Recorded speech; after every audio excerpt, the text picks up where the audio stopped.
स्वागत करता हूं आप सभी को ज्ञान लॉजी 360 डिग्री चैनल में।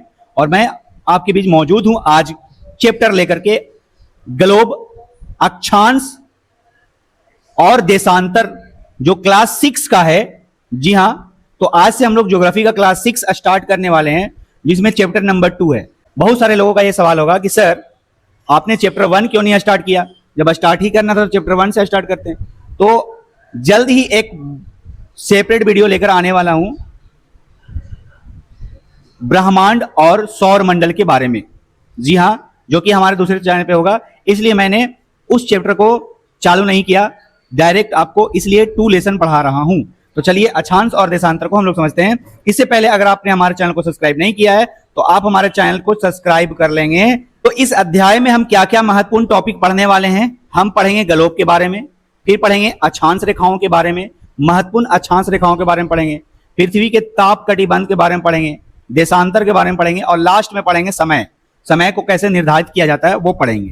ठीक है, हाँ जी, किस जगह पे किस समय कितना टाइम होगा, टाइम जोन को पढ़ेंगे हम लोग। चलिए तो शुरू करते हैं आज का, यानी ग्लोब पे। हम लोग सबसे पहले ग्लोब पे आ जाते हैं कि ग्लोब आखिर में है क्या। यहां पर ग्लोब के बारे में अगर हम जानकारी ले लें तो ग्लोब पृथ्वी का एक प्रकार का नमूना है। ठीक है, नमूना है, हमारी पृथ्वी का बिल्कुल सही और वास्तविक प्रतिनिधित्व करता है कौन? ग्लोब।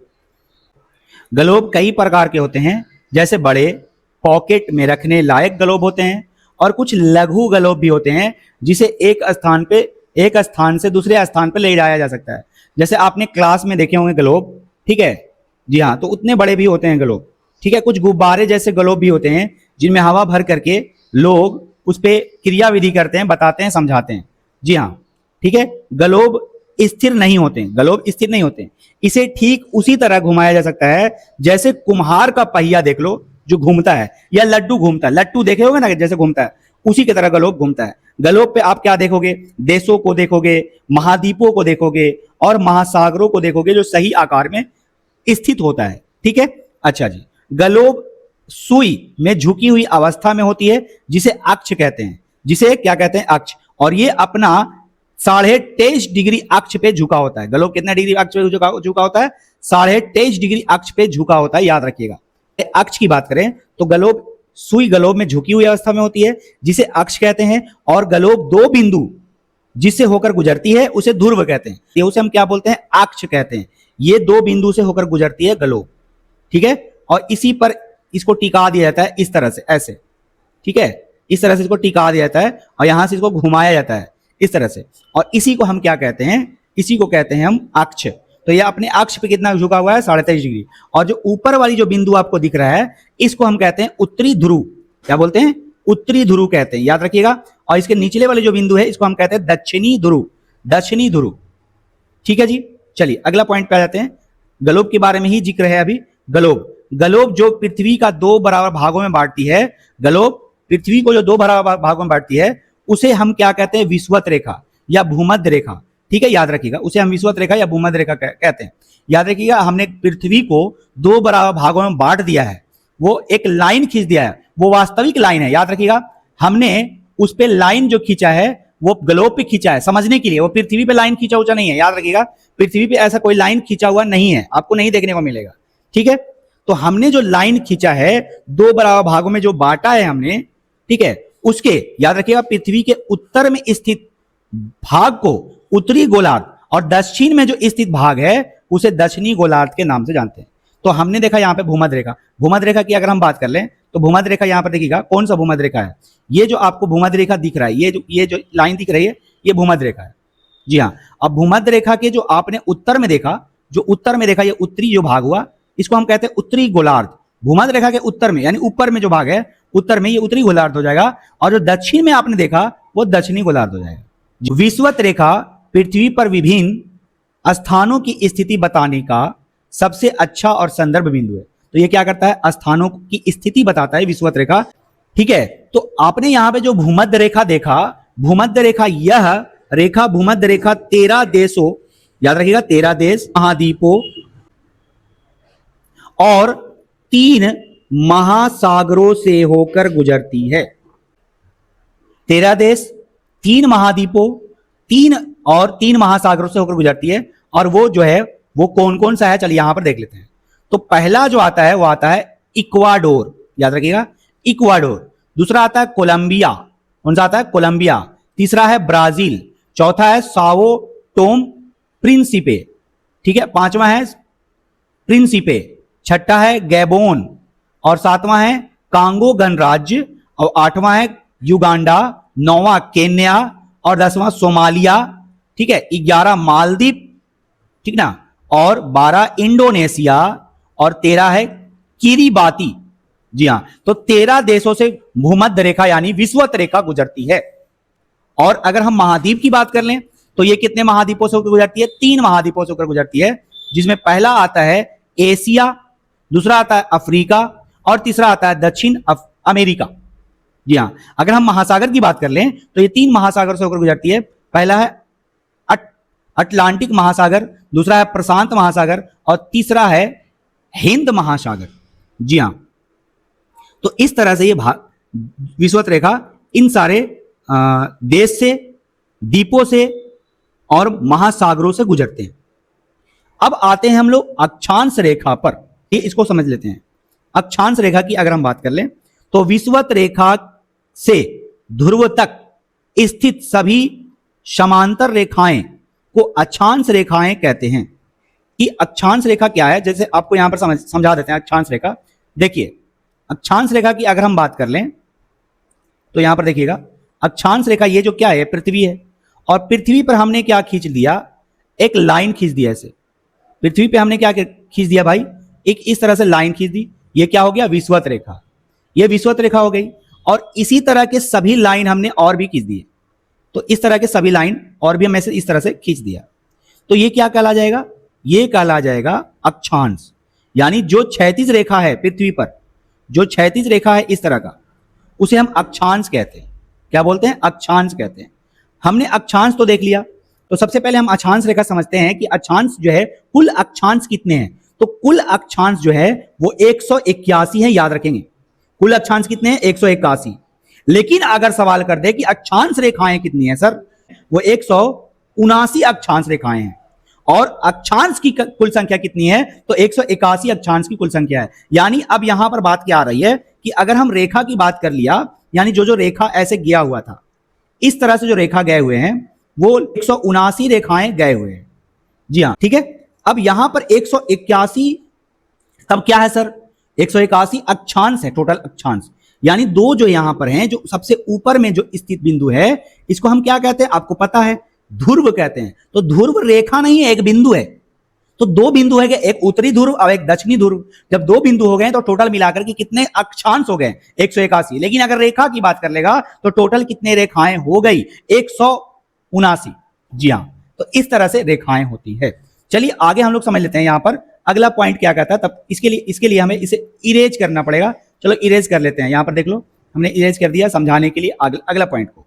अब हम यहां पर विषुवत रेखा से ध्रुव तक स्थित सभी समांतर रेखाओं को अक्षांश रेखाएं कहते हैं। हमने जो आपको बताया, विषुवत रेखा से जितने ध्रुव तक सभी समांतर रेखाएं हैं वो क्या कहला जाएगा, अक्षांश रेखाएं कहला जाएगा। क्या कहला जाएगा भाई, तो अक्षांश रेखाएं कहला जाएगा, जो हमने अभी बताया आपको। जी हां, ठीक है। इसको समांतर रेखाएं भी कहा जाता है, इसे हम समांतर रेखाएं भी कहते हैं। और अक्षांश को अंश में यानी डिग्री में हम मापते हैं, अक्षांश को हम डिग्री में मापते हैं। जबकि आपको जहां तक की पता है कि जो विषुवत रेखा है, विषुवत रेखा की जो डिग्री होती है वो कितना होता है, 0 डिग्री होता है, 0 डिग्री। याद रखिएगा। तो यहां पे कह रहा है कि भूमध्य रेखा यानी कि विषुवत रेखा पर शून्य अक्ष अंश अक्षांश दर्शाती है। यानी 0 डिग्री, 0 डिग्री को दर्शाती है कहां पर, विषुवत रेखा पर। और उसके ऊपर यानी कुछ कुछ प्रमुख अक्षांश रेखाएं हैं जो हम लोग आगे में पढ़ने वाले हैं, कुछ जरूरी अक्षांश रेखाएं जो हम लोग आगे में पढ़ने वाले हैं। तो देखिए यहां पर समझते हैं। यहां पर देख लो आप, जो आपको बीचों बीच में लाइन दिख रहे हैं, इसे हम कहते हैं, क्या कहते हैं भाई इसे, तो इसे हम कहते हैं भूमध्य रेखा। भूमध्य रेखा या विषुवत रेखा कहते हैं, जिससे हम 0 अंश में मापते हैं, यानी 0 डिग्री में मापते हैं। और अगर हम इसके उत्तर की ओर चले जाएं, ये देखिए आप, इसके उत्तर की ओर चले जाएं, तो इस रेखा को हम कहते हैं कर्क रेखा। क्या बोलते हैं, कर्क रेखा कहते हैं, जो 23.5 डिग्री अक्ष पर झुका हुआ है। जो कितना डिग्री पे है? 23.5 डिग्री अक्ष पर। उत्तरी अक्ष, उत्तरी आप क्या कहोगे? 23.5 डिग्री उत्तर में स्थित है। याद रखिएगा, 23.5 डिग्री उत्तर में स्थित है। आपको यह पता होगा कि 23.5 डिग्री उत्तर में जब कर्क रेखा स्थित है तो भारत को ये बराबर लेकर जाती है, बीचों बीच से होकर गुजरती है, भारत के बीचों बीच से कर्क रेखा। ठीक है, जो कि आगे हम लोग पढ़ेंगे, यहां पर देखिएगा। उसके बाद यहां क्या कहता है, देख लीजिए अगला पॉइंट। उसके बाद हम अगर उत्तर की ओर ही चलें, उत्तर की ओर ही चले, अगर हम उत्तर की ओर ही चलें तो उत्तर में एक होता है उत्तरी ध्रुव, जिसे हम उत्तरी ध्रुव को हम आर्कटिक ध्रुव भी बोलते हैं, आर्कटिक वृत्त, सॉरी आर्कटिक वृत्त भी बोलते हैं इसे हम, और इसे हम बोलते हैं उत्तरी ध्रुव वृत्त, उत्तरी ध्रुव वृत्त, याद रखिएगा। ठीक है, अब यहां पर क्या है भाई, ये कितना डिग्री का दर्शाता है? तो यह 66.5 डिग्री उत्तर को दर्शाता है, यह 66.5 डिग्री उत्तर को दर्शाता है। और उसके बाद सबसे अंत में जो 90 डिग्री का होता है, सबसे अंत में जो 90 डिग्री होता है, इसे हम कहते हैं उत्तर की ओर, जो इसे हम कहते हैं उत्तरी ध्रुव कहते हैं। क्या बोलते हैं? उत्तरी ध्रुव, जिसे हम एन से दर्शाते हैं, याद रखिएगा। अब हम आ जाते हैं भूमध्य रेखा की दक्षिण की तरफ। तो भूमध्य रेखा दक्षिण की तरफ अगर हम आ जाएं तो इसे हम कहते हैं मकर रेखा। क्या बोलते हैं भाई? मकर रेखा। ये 23.5 डिग्री अक्ष पर दक्षिण की ओर झुका हुआ है, यानी 23.5 डिग्री बिंदु पर झुका हुआ है। ठीक है, चलिए अब उसके बाद जो यहां पर आता है, उसके बाद अगर दक्षिण की ओर ही हम चलें तो इसे बोलते हैं अंटार्कटिका वृत्त।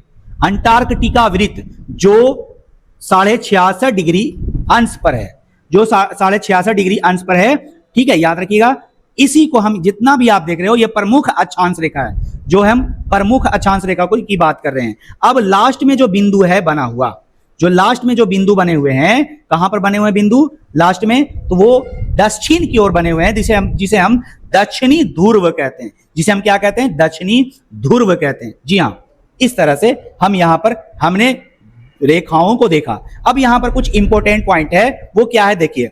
कर्क रेखा की अभी हम बात कर रहे थे, तो यह भारत के 8 राज्यों से होकर गुजरती है। आपको जैसा कि पता होना चाहिए, कितने राज्यों से होकर गुजरती है? 8 राज्यों से होकर गुजरती है, जो कर्क रेखा 23.5 डिग्री अक्ष पर था। जी है, उस वही जो है वो 23.5 डिग्री अक्ष पे गुजरता है भारत से, यानी कि, ठीक ना।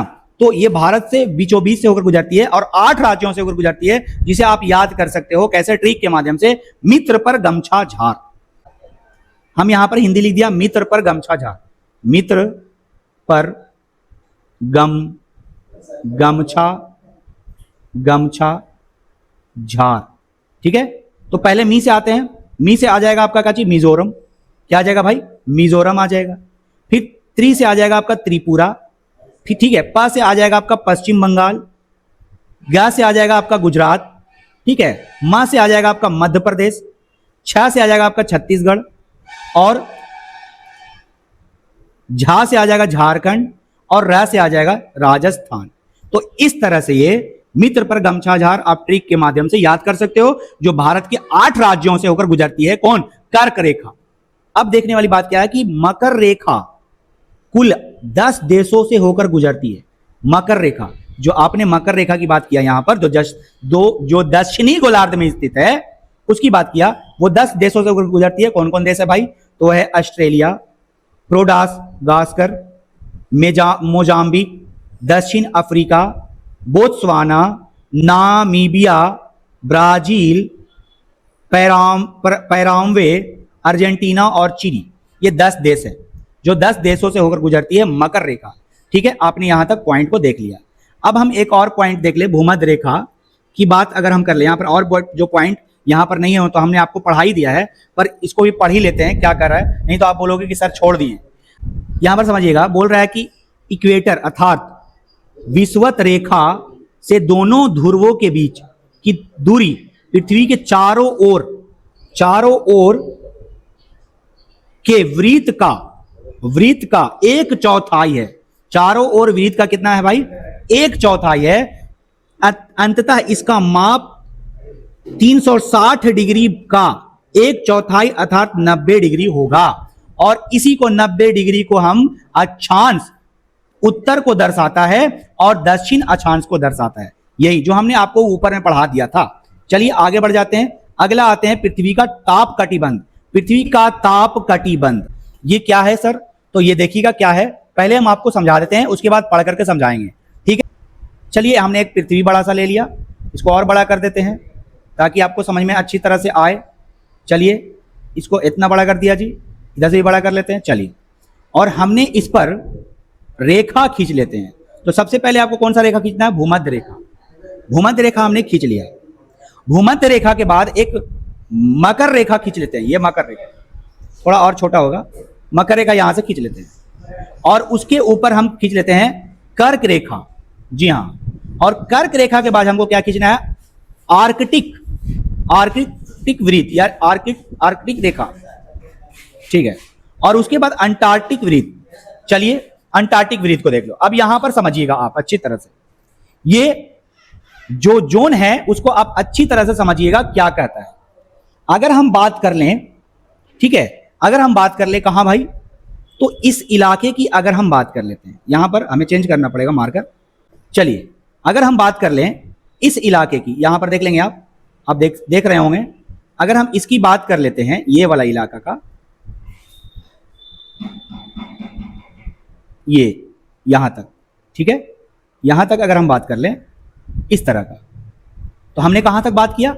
अब यहां पर समझिएगा कहां, ये कहां तक है। तो आपने तो ये जान रहे हैं ना कि इसको क्या बोलते हैं? 0 डिग्री बोलते हैं भाई, इसको 0 डिग्री बोलते हैं। इसको कितना डिग्री बोलते हैं? 0 डिग्री। और इसको 23.5 डिग्री बोलते हैं, आपको पता है, ठीक है। और इसको भी हम लोग 23.5 डिग्री बोलते हैं, 23.5 डिग्री बोलते हैं। तो यहां पर क्या मसला है कि यह क्षेत्र कर्क रेखा 23.5 डिग्री और मकर रेखा 23.5 डिग्री, कर्क रेखा और मकर रेखा 23.5 डिग्री अक्षांशों पर स्थित है। कौन? अब ये जो स्थित है इसी को हम कहते हैं उष्ण कटिबंध। क्या बोलते हैं भाई? तो इसको कहते हैं उष्ण कटिबंध। इस इलाके को कहते हैं उष्ण कटिबंध। जगह नहीं है तो कम लिखेंगे आपको। अब यहां पर समझिएगा, इसको हम क्या बोलते हैं? उष्ण कटिबंध कहते हैं। उष्ण कटिबंध के क्षेत्र में हमें क्या देखने को मिलता है कि सूरज जो है सूर्य वर्ष भर में कम से कम एक बार दोपहर के समय ठीक सिर के ऊपर सीधा होता है। चूंकि सूरज की किरणें यहां बिल्कुल सीधा पड़ता है, इसलिए इस क्षेत्र को सबसे अधिक ऊष्मा प्राप्त होती है ना, और यहां अधिक गर्म लगती है। और जब गर्म लगती है तो इसे ही हम कहते हैं उष्णकटिबंधीय क्षेत्र। ठीक है, अच्छा, उष्णकटिबंधीय क्षेत्र जो है दुनिया के सबसे घने और बड़े वर्षावन का क्षेत्र होता है। ठीक है, याद रखिएगा। इसे हम सदाबहार वन भी कहते हैं, क्योंकि यहां भारी गर्मी के साथ साथ तेज बारिश होती है। अगर उसी तरह से हम भारत की बात कर लें कि क्या सर भारत में उष्णकटिबंध है, तो जी हां है। भारत का दक्षिणी हिस्सा जो है, जैसे मान लो केरल, तमिलनाडु, मुंबई, ये इसी कटिबंध में आता है। इसलिए यहां साल भर बहुत अच्छी गर्मी रहती है और यहां ठंड बहुत कम पड़ती है इस इलाके में। जी हां, क्योंकि आप देख रहे होंगे, क्योंकि भारत इस तरह से है, ऐसे भारत इस तरह से है, इस तरह से। जी हां, तो जो दक्षिण वाला हिस्सा हो जाता है वो उष्णकटिबंधीय क्षेत्र का हिस्सा हो जाता है, और जो ऊपर वाला हिस्सा हो जाएगा वो देखिएगा। चलिए अब हम आते हैं अगला पॉइंट में, जो कहते हैं शीतोष्ण कटिबंध। तो शीतोष्ण कटिबंध क्या होगा सर? देख लीजिए, ये रहा शीतोष्ण कटिबंध का भाग। ठीक है, अभी देखिएगा, इसको समझिएगा। शीतोष्ण कटिबंध का जो भाग है वो ये रहा। ठीक है जी, देखिए, और इस इलाके को हम शीतोष्ण कटिबंध के में दर्शाते हैं। ठीक है, देखिएगा, ये जो है शीतोष्ण कटिबंध का हिस्सा माना जाता है। ठीक है, अब यहां पर शीतोष्ण कटिबंध क्या कैसे कहलाएगा सर? तो उत्तरी गोलार्ध में कर्क रेखा से लेकर आर्कटिक वृत्त तक, यानी ये क्या है? तो ये तो आपका क्या हो जाएगा? ये जो हो जाएगा आपका कर्क रेखा हो जाएगा, और यहां जो आप जा रहे हो यहां तक जा रहे हो, उत्तरी में उत्तर की ओर जा रहे हो, तो ये कहलाएगा आर्कटिक वृत्त। अब आ जाओ मकर रेखा में, तो मकर रेखा के 23.5 डिग्री दक्षिण से लेकर के अंटार्कटिक वृत्त तक जो कटिबंध आता है, इसे हम कहते हैं शीतोष्ण कटिबंध। याद रखिएगा, इसे हम कहते हैं शीतोष्ण कटिबंध। जी हां, ठीक है। तो कर्क रेखा और मकर रेखा के आगे जाने पर, कर्क रेखा और मकर रेखा से जैसे हम आगे गए, तो यहां पर दोपहर का जो सूर्य है कभी सिर के ऊपर नहीं आएगा। यहां पर आपने देखा, इसे हम उपोष्ण कटिबंध कहा, नहीं शीतोष्ण कटिबंध कहा। ठीक है, इसे हम शीतोष्ण कटिबंध कहा भाई, शीतोष्ण कटिबंध। तो हमने क्या देखा कि अगर आप कर्क रेखा और मकर रेखा के आगे ध्रुव की ओर जाएंगे तो दोपहर का जो सूर्य है वो कभी सिर पर नहीं आएगा। दोपहर के समय सूरज की जो रोशनी है वो कभी सिर पर नहीं आएगा। ध्रुवों की तरफ जाने के कारण सूर्य की जो सूर्य जो है वो क्या हो जाती है, वो तिरछी पड़ जाती है। सूर्य क्या पड़ जाती है, तिरछी पड़ जाती है। और जब तिरछी हो जाती है तो तापमान जो है वो ना तो अधिक गर्म होती है और ना ही तापमान अधिक ठंडी होती है। इस वजह से इस जगह पर इसे हम शीतोष्ण कटिबंध कहते हैं। ठीक है, अब यहां शीतोष्ण कटिबंध में क्या क्या विशेषताएं देखने को मिलती है। तो यह क्षेत्र खेती के लिए दुनिया में सबसे अच्छा स्रोत माना जाता है। बहुत अच्छा खेती होता है इस जगह पर, शीतोष्ण कटिबंध के क्षेत्र में। जी हां, इस जगह पे जो आप देख रहे हो शीतोष्ण कटिबंध क्षेत्र में बहुत ही अच्छी खेती होती है। जी हां, है ना। यहां मक्का, गेहूं, कई प्रकार के रसीले फल की खेती की जाती है, जो ज्यादा खेती होती है। अच्छा, उसी तरह से अगर हम भारत की बात कर लें, जो आपने बताया था आपको हमने कि भारत का भी हिस्सा शीतोष्ण कटिबंध में आता है। ठीक है, तो अगर हम भारत की हिस्सा की बात कर लें, ये जैसे मान लो भारत का हिस्सा किधर आएगा, शीतोष्ण कटिबंध में कौन कौन आएगा, दिल्ली आएगा, पंजाब आएगा, उत्तर प्रदेश, बिहार आएगा।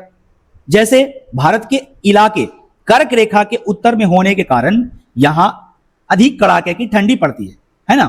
ठीक है, चलिए अगला जो हमें देखना है वो देखना है भाई कौन सा कटिबंध, तो उसे हम कहते हैं शीत कटिबंध। क्या बोलते हैं, शीत कटिबंध। और वो शीत कटिबंध देखो ये है, शीत कटिबंध क्या है, ये है। चलिए देखिए यहां पर ये शीत कटिबंध होगी, ये वाला इलाका शीत कटिबंध। तो आप इसको कैसे बोलोगे, कैसे बोलोगे, तो आप बोलोगे आर्कटिक वृत्त से लेकर के उत्तरी ध्रुव तक। और आप इसको कैसे बोलोगे, इसको बोलोगे अंटार्कटिक वृत्त से लेकर के दक्षिणी ध्रुव तक।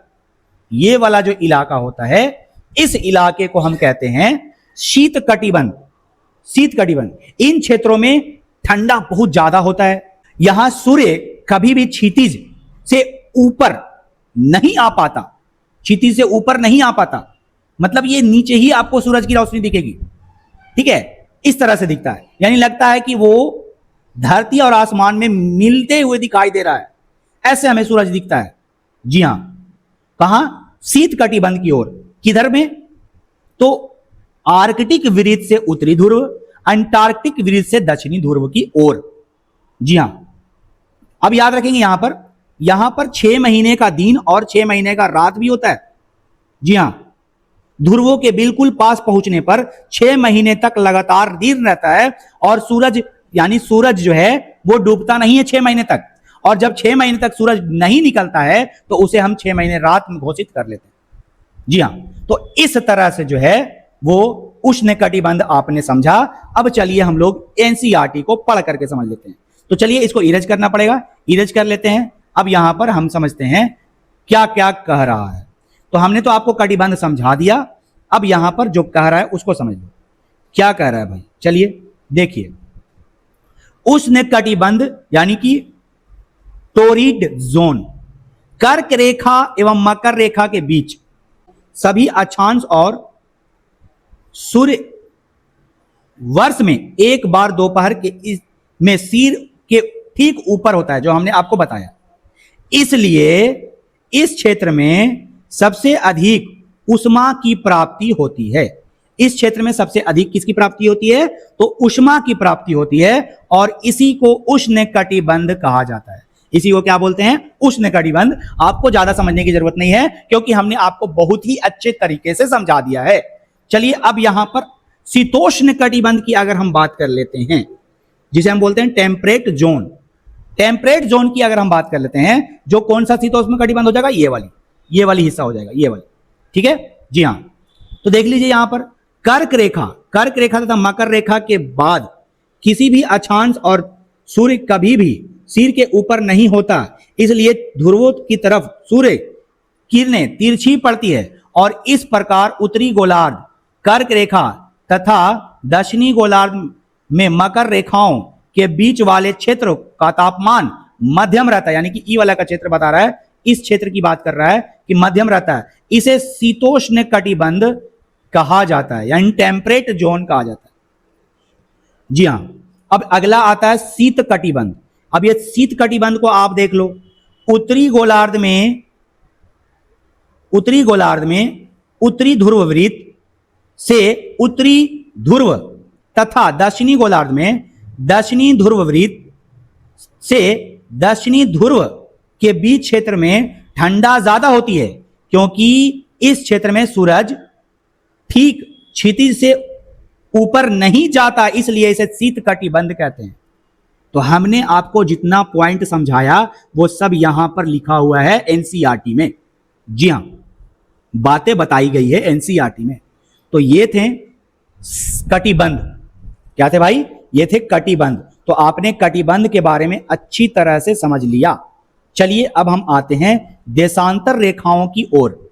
अब हम आते हैं देशांतर रेखाओं की ओर, जो कि यहां पर बहुत ही इंपॉर्टेंट है। देशांतर रेखा, देशांतर रेखाएं कि किसी स्थान या स्थिति बताने के लिए केवल उस स्थान के अक्षांश के अलावा कुछ और भी रेखाएं होती है। यानी हमें अगर किसी के बारे में जानना है कि कौन सा देश कहां पे है, तो सिर्फ अक्षांश से हमें नहीं जान सकते हैं। सिर्फ अक्षांश से हम नहीं जान सकते, हमें इसे जानने के लिए कोई अन्य रेखाओं का भी मदद लेना पड़ेगा। जी हां, और वो रेखाएं क्या हैं? देशांतर है। उत्तरी ध्रुव से दक्षिणी ध्रुव को मिलाने वाली 360 रेखाओं को देशांतर रेखाएं कहते हैं। यह गलोप पर उत्तर से दक्षिण की ओर खींची जाने वाली काल्पनिक रेखा है। जी हां, कैसी रेखा है भाई? काल्पनिक, यानी पृथ्वी पर नहीं खींचा हुआ है, ये गलोप पे खींचा हुआ है, सिर्फ आपको समझने के लिए खींचा गया है। अगर ऐसा नहीं खींचा जाता तो हम टाइम जोन को कैसे जानते हैं?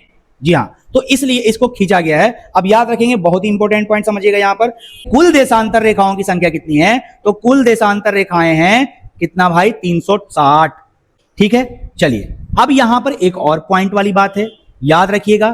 ध्रुव के पास जैसे ही देशांतर रेखाएं सब जाती है, वो एक बिंदु पर जाकर के मिल जाती है। ध्रुव के पास जैसे ही देशांतर रेखा जाती है, वो होता क्या है कि एक ध्रुव के पास जाकर के सभी देशांतर रेखाएं जो है आपस में इस तरह से ऐसे मिल जाती है। याद रखिएगा, सभी ध्रुव के पास जितना देशांतर रेखाएं हैं वो इस तरह से ऐसे मिल जाती है। जी हां, इस तरह से ऐसे मिल जाती है। जी हां, ऐसे मिल जाती है। ठीक है, अब यहां पर बात क्या आती है कि ध्रुव के पास ये मिल जाती है, लेकिन विषुवत रेखा के पास इसकी सबसे लंबी दूरी होती है। और वो दूरी कितना होता है सर? तो वो दूरी होता है 111.32 किलोमीटर। कितना होता है? 111.32 किलोमीटर होता है। कहां पर होता है? तो सबसे अधिकतम दूरी कहां पर होता है? दो देशांतर रेखाओं के बीच की दूरी 111.32 किलोमीटर होता है। वो होता है विषुवत रेखा के पास। जी हां, विषुवत रेखा के पास होता है। चलिए आगे हम समझते हैं यहां पर सबसे इंपॉर्टेंट पॉइंट, दो देशांतरों के बीच जो हिस्सा बच जा रहा था, हिस्सा, इसे हम क्या बोलते हैं? गौरे बोलते हैं। याद रखिएगा, इसे हम क्या बोलते हैं? तो इसे हम गौरे बोलते हैं, जो कि इस नोट्स में नहीं है, लेकिन हमने कहा ना कि नोट्स से ज्यादा जानकारी आपको देंगे। जी हां, अगर आपको वीडियो पसंद आ रही है तो हमारे वीडियो को जरूर लाइक और हमारे चैनल को जरूर सब्सक्राइब कर लेंगे मेरे दोस्त। चलिए अब यहां पर समझने वाली बात है। यहां पर क्या समझने वाली बात है? चलिए इसको इरेज करते हैं। अब यहां पर हमने जो देखा, यहां समझिएगा, यह अर्धवृत्त है। इनके बीच की दूरी ध्रुवों की तरफ बढ़ने पर घटती है अथवा घटती जाती है, माने घटती है, तथा ध्रुवों पर शून्य हो जाती है ना, जहां सभी देशांतरीय यमयोत्तर आपस में क्या हो जाते हैं? मिल जाते हैं, जो हमने आपको बताया अभी। कुछ महत्वपूर्ण पॉइंट क्या है? महत्वपूर्ण तथ्य, ग्रीनविच रेखा प्रमुख यमयोत्तर, ग्रीनविच रेखा को हम प्रमुख यमयोत्तर 0 डिग्री देशांतर रेखा, जो ब्रिटेन से यूके से गुजरने वाली एक काल्पनिक रेखा है। अब यहां पर बहुत इंपॉर्टेंट पॉइंट है, इसको समझ लो भाई। अक्षांश रेखा में दो भूमध्य रेखा, मुख्य मान 0 डिग्री को मान लिया गया है, क्योंकि यह पृथ्वी को बीच से काटती है। पृथ्वी को क्या काटती है? बीच से काटती है। और एक तरफ के हिस्सा को हम बोलते हैं पूर्वी गोलार्ध, और एक तरफ के हिस्सा को हम बोलते हैं पश्चिमी गोलार्ध। जी हां, यानी ये वाले हिस्सा को हम बोलते हैं पूर्वी गोलार्ध, और ये वाले हिस्सा को कहते हैं पश्चिमी गोलार्ध। और बीच से कौन सी लाइन खींचा हुआ है? तो बीच से खींचा हुआ है भाई, अभी आपको तो मैंने पढ़ाया ग्रीनविच रेखा, जिसे यामयोत्तर बोलते हैं। तो पृथ्वी को बीच से काटती है, लेकिन सभी देशांतर रेखाओं की लंबाई बराबर होती है, इसलिए मुख्य किसे माना जाए, यह कंफ्यूजन बन गया। इसलिए सभी देशों ने मिलकर ब्रिटेन यूके के ग्रीनविच शहर से गुजरने वाली रेखा को 0 डिग्री देशांतर मान लिया गया, और इसी 0 डिग्री देशांतर को, यानी बीच वाला जो रेखा गुजर रहा है, इसी को 0 डिग्री देशांतर रेखा मान लिया गया, और इसी देशांतर रेखा को यामयोत्तर या ग्रीनविच रेखा कहते हैं, क्योंकि यहां ब्रिटिश राजकीय वेधशाला स्थित है। जी हां, कुछ इंपॉर्टेंट पॉइंट हमको और जानना जरूरी है। देखिए क्या जानना जरूरी है भाई, तो हमने तो आपको बता रखा है वहां पर कि अगर ग्रीनविच रेखा के, ठीक है, पूरब में हम जाते हैं तो उसे हम पूर्वी गोलार्ध कहते हैं, और दक्षिण में जाते हैं, सॉरी पश्चिम में जाते हैं तो उसे हम पश्चिमी गोलार्ध कहते हैं। इसलिए पूरब के देशांतर की ओर अगर हम जाएंगे तो जो समय है वो समय बढ़ेगा, और अगर पश्चिम की ओर हम जाएंगे तो हमारा समय जो है वो क्या होगा, ग्रीनविच से घटेगा। जी हां, अब एक रेखा और होती है जिसे हम कहते हैं ग्रीनविच रेखा से 180 डिग्री पूरब या 180 डिग्री पश्चिम की गणना की जाती है। 180 डिग्री पूरब और 180 डिग्री पश्चिम रेखा पर स्थित है ये, ठीक है। तो ग्रीनविच रेखा 0 डिग्री से शुरू करके हम पूरब की तरफ अगर 180 की तरफ गिनते हैं और पश्चिम की तरफ 180 डिग्री तरफ गिनी जाती है, ठीक है, तो इस रेखा को हम क्या बोलते हैं भाई, इस रेखा को हम कहते हैं 180 डिग्री तिथि रेखा। तो खास बात यह है कि 180 डिग्री पूरब और 180 डिग्री पश्चिम दो अलग अलग रेखाएं नहीं है, बल्कि यह दोनों तरफ से घूमकर आने वाली एक ही रेखा पर खत्म हो रही है। बात सही है। इसके पीछे जो लाइन किया हुआ है, इसके पीछे वो 180 डिग्री है, इसके पीछे अगर इधर चलोगे तो आप वहीं पहुंचोगे 180 डिग्री पर, और इधर चलोगे तो आप 180 डिग्री पर पहुंचोगे, है ना। इस तरह से एक ही लाइन है, बिल्कुल एक ही लाइन, ठीक है। चलिए आगे की ओर बढ़ लेते हैं। अब अगला पॉइंट देख लो भाई, यहां पर देशांतर और समय। देशांतर और समय की अगर हम बात करें, अच्छा ये बताइए, जब घड़ियां नहीं होती थी तब लोग समय कैसे जानते होंगे? नहीं जानते होंगे? जानते होंगे। वो कैसे जानते थे? वो समय को मापने के लिए उनका सबसे अच्छा साधन था पृथ्वी, चंद्रमा था, ग्रह था, और सूर्य जब रोज उगता था तो वो अपने परछाइयों से, अगर सबसे छोटा परछाई बन रहा है तो वो कहते थे कि अभी दोपहर हो गया है, और अगर सबसे लंबी परछाई बन रहा है तो वो कहते थे कि अब शाम होने वाला है। तो इस तरह से वो अपनी जानकारी को हासिल करते थे। लेकिन अब यहां पर कुछ समय का निर्धारित हो गया। देखिएगा यहां पर समय के मापने का सबसे अच्छा साधन पृथ्वी, चंद्रमा एवं ग्रहों की गति है। जी हां, जो हमने आपको बताया। ग्रीनविच पर स्थित प्रमुख यामयोत्तर सूरज जिस समय आकाश में सबसे ऊंचा बिंदु पर होगा, उस समय यामयोत्तर यानी कि यामयोत्तर पर स्थित सभी स्थानों पर दोपहर होगी। यानी जिस स्थान पर दोपहर का समय, यानी कि सूरज एकदम सिर के ऊपर होगा, उस समय जो है स्थित जो है जो अच्छा देशांतर रेखा होगा वो 0 डिग्री देशांतर होगा, उसको 0 डिग्री देशांतर मानेंगे। जी हां, ये कह रहा है, क्योंकि हमने तो रेखा खींची नहीं है, तो जिस जगह पे सूरज की रोशनी एकदम सिर के ऊपर बन रहा है उसी को आप क्या मान लो, देशांतर रेखा, 0 डिग्री देशांतर रेखा। और वहां से पूरब की ओर चले जाओ और वहां से पश्चिम की ओर चले जाओ, है ना। पूरब की ओर जाओगे तो आपका समय बढ़ेगा, और जब पश्चिम की ओर आप आओगे तो आपका समय घटेगा। जी हां, अब वह स्थान जो ग्रीनविच से पूरब में है, या वही जो दोपहर में, जो हमने ग्रीनविच रेखा को दोपहर में, यानी वहां सिर के ऊपर जब सूरज होगा तो हमने उसको दोपहर मान लिया। अब जो ग्रीनविच से अगर पूरब में, इसका समय ग्रीनविच के समय से आगे होगा, और जो पश्चिम में है उनका समय पीछे होगा। जी हां, ये बातें समझ में आया? जी हां, तो ये बातें कह रहा है। ठीक है जी, चलिए आगे बढ़ जाते हैं। पृथ्वी एक देशांतर रेखा को पार करने में 4 मिनट का समय लेती है। पृथ्वी एक देशांतर को पार करने में, यानी 360 देशांतर है, तो अगर उसको एक देशांतर को पार करना है तो वो 4 मिनट का समय लगाती है। यानी एक देशांतर को उसको पार करना है तो कितना मिनट का समय लगाती है? यानी आप कह सकते हो 1 डिग्री बराबर 4 मिनट। 4 मिनट, 1 डिग्री बराबर कितना मिनट भाई? 4 मिनट। अब वहीं देख लो आगे, पृथ्वी 24 घंटे में अपने अक्ष पर 360 डिग्री घूम जाती है, तो 1 घंटे में वह 360 डिग्री बटा, यानी 1 घंटा में कितना लगाएगा देखिए, तो 360 डिग्री वो 24 घंटा में घूम जाती है भाई। 360 डिग्री 24 घंटा में क्या हो जाती है? वो घूम जाती है। तो 24 घंटा में घूमती है, तो आप भाग करोगे तो कितना आएगा? कितना निकल करके आएगा? 15 डिग्री निकल के आएगा। यानी कहने का मतलब है कि 1 घंटा बराबर उसको कितना डिग्री घूम रहा है? वो 15 डिग्री घूम रहा है। या 15 डिग्री बराबर कितना घंटा? 1 घंटा लग रहा है। 1 घंटे में वह, देखो यहां पर समझाया हुआ है जो हमने आपको ऊपर बता दिया। अतः 15 डिग्री में 60 मिनट और 1 डिग्री में 4 मिनट का समय लगेगा, जो कि हमने आपको ऊपर में समझा दिया। आगे बढ़ जाओ, यहां पर देख लो, कुछ उदाहरण भी लिए हुए हैं, देखिएगा, और वो उदाहरण आपको हम करके समझाएंगे। ठीक है, देखिए उदाहरण के लिए ग्रीनविच रेखा से पूरब में, इसलिए भारत का समय ग्रीनविच से 5.5 घंटा आगे है। वहीं अमेरिका की अगर बात करें तो यह ग्रीनविच से पश्चिम वेस्ट में है, इसलिए अमेरिका ग्रीनविच से पीछे चलता है। अमेरिका ग्रीनविच से क्या चलता है भाई? तो पीछे चलता है। अब यहां पर सवाल क्या है, अगला पॉइंट समझिएगा। अभी हम आपको पूरा समझाने वाले हैं, लेकिन इसको पढ़ करके देखिएगा क्या कहता है। हम मानक समय ही को मानते हैं क्योंकि भारत का देशांतरीय विस्तार 68 डिग्री 7 मिनट पूरब से लेकर के 97 डिग्री 25 या कहीं 24 मिनट भी देखने को मिलता है। भारत का विस्तार 30 डिग्री देशांतर तक है। भारत का जो देशांतरीय विस्तार है वो 30 डिग्री है। कितना डिग्री है? 30 डिग्री देशांतरीय विस्तार भारत का है। 30 डिग्री यानी गुजरात के द्वारका से और असम के डिब्रूगढ़ में लगभग 1 घंटा 45 मिनट का अंतर है।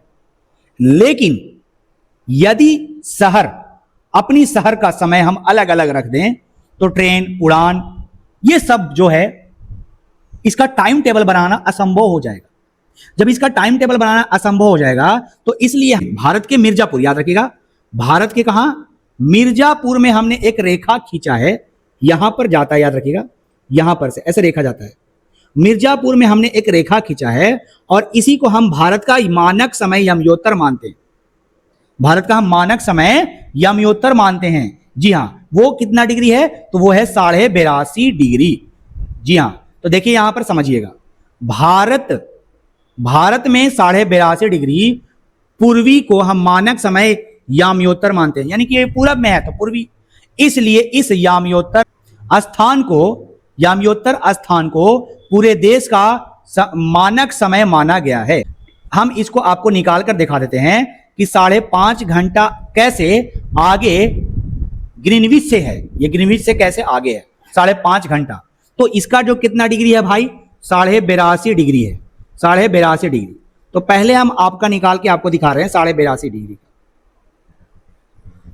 देखिए, अगर हम 82.5 डिग्री को 4 से गुना कर दें, क्योंकि हम आपको पता है कि 1 डिग्री बराबर 4 मिनट होता है, तो 4 मिनट से गुना करना होगा। ठीक है, 4 मिनट से गुना कर दो। और ये जो आधा डिग्री है, ये आधा डिग्री को आप कितना मिनट मानोगे? 1 मिनट बराबर होता है 4 मिनट, 1 डिग्री बराबर होता है 4 मिनट, तो आधा डिग्री बराबर हो जाएगा 2 मिनट, तो 2 मिनट को जोड़ दो। ठीक है ना, समझ में आ रहा है? देखिए, तो 4 से गुना करो 2 में, 4 दूना 8 और 4 8 32, तो कितना हो गया भाई? 4 8 32 प्लस 2 जोड़ दो तो कितना हो जाएगा? तो हो जाएगा 330। और 300 मिनट बराबर कितना होता है?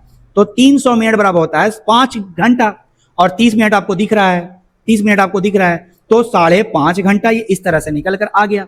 यानी कि 300 मिनट में आप 60 से भाग करोगे तो 6 5 30 होता है ना, तो 60 से भाग करोगे तो 300 कितना बार में कटेगा? 5 बार में, तो 5 घंटा और 30 मिनट को छोड़ दो तो 5.5 घंटा, 30 मिनट, 5 घंटा 30 मिनट इस तरह से निकल करके आ गया। और इसी तरह से वो ग्रीनविच से 5.5 घंटा आगे है कौन? हमारा भारत। जी हाँ, चलिए अब यहां पर समझने वाली बात है, यहां पर समझिएगा इसको। यहां पर लास्ट टॉपिक जो है, भारत में 82.5 डिग्री, या ऐसे भी आप लिख सकते हो, ऐसे भी लिख सकते हो, यामयोत्तर रेखा 5 राज्यों से गुजरती है।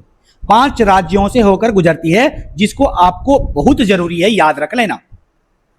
लेकिन आप याद कैसे रखोगे? तो आप इसको ऐसे याद रखो, उमा, उमा छत से उड़कर आ, उमा छत से उड़कर आ भाई, उमा छत से उड़ कर आ। जी हां, उमा छत से उड़कर आ। तो आप ऐसे याद कर सकते हो, ऊ से उत्तर प्रदेश, मा से मध्य प्रदेश, छत से छत्तीसगढ़, ठीक है, और उड़ से उड़ीसा, और आ से आंध्र प्रदेश। देख लो आप पीछे में, आप देख लो, पीछे में आप देख सकते हो, ठीक है, यहां पर आप पीछे में देख सकते हो, देख लो, उत्तर प्रदेश उमा छत से उड़कर आ, उमा छत से उड़कर आ। तो आप ऐसे याद कर सकते हो, उत्तर प्रदेश, मध्य प्रदेश, छत्तीसगढ़, उड़ीसा, आंध्र प्रदेश। जी हाँ, एक लास्ट पॉइंट समझ लेते हैं हम लोग यहां पर क्या कहता है। भारत ग्रीनविच रेखा से 82.5 डिग्री यानी 82 डिग्री 30 मिनट पूरब में स्थित है, तथा यहां समय ग्रीनविच से 5.5 घंटा आगे है। रूस में एक से अधिक टाइम जोन है जिसकी संख्या 11 है। अब यहां पर एक और पॉइंट आपको समझाते चले जाते हैं। अगर सवाल करे कि सबसे अधिक टाइम जोन किसके पास है, तो याद रखिएगा कि सबसे अधिक टाइम जोन फ्रांस के पास है। किसके पास है? फ्रांस के पास। याद रखिएगा, क्योंकि फ्रांस, ठीक है, जानते हैं कि फ्रांस बहुत छोटा है, पर उसके इतने उपनिवेश हैं, ठीक है, इसलिए उसका उपनिवेश यानी बहुत जगह उसने कॉलोनी बना रखा है, और उसी सभी को मिला दिया जाए तो इसका 12 टाइम जोन आता है। कितना टाइम जोन आता है? 12 टाइम जोन, ठीक है। और रूस, उसके बाद रूस आता है, रूस जो कि सबसे बड़ा, रूस आपको पता है कि क्षेत्रफल की दृष्टि से सबसे बड़ा रूस है, देश है, उसके पास 11 टाइम जोन है। और अमेरिका, उसके बाद आता है अमेरिका। जी हाँ, तो ये टॉपिक आपको कैसा लगा?